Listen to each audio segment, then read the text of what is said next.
The federal government has tabled its second supplementary supply 2014 Bill 2015 amounting to 2.22 billion ringgit in addition to the 4.11 billion ringgit additional expenditure last year. Deputy Finance Minister Datuk Chua Tee Yong tabled the bill for first reading yesterday in Parliament, and the second reading is expected next week with more details on the additional budget allocation.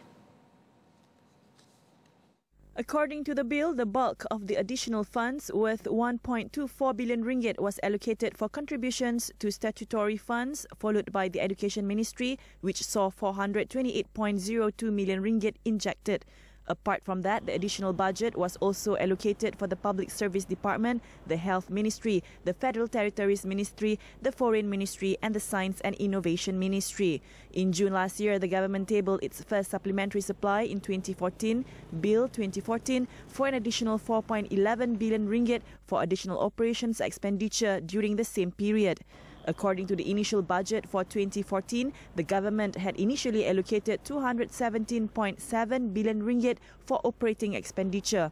The first 2014 supplementary budget, which was tabled by Deputy Finance Minister Datuk Ahmad Maslan, saw an additional 3 billion ringgit channeled to the Public Services Treasury, which is under the Ministry of Finance.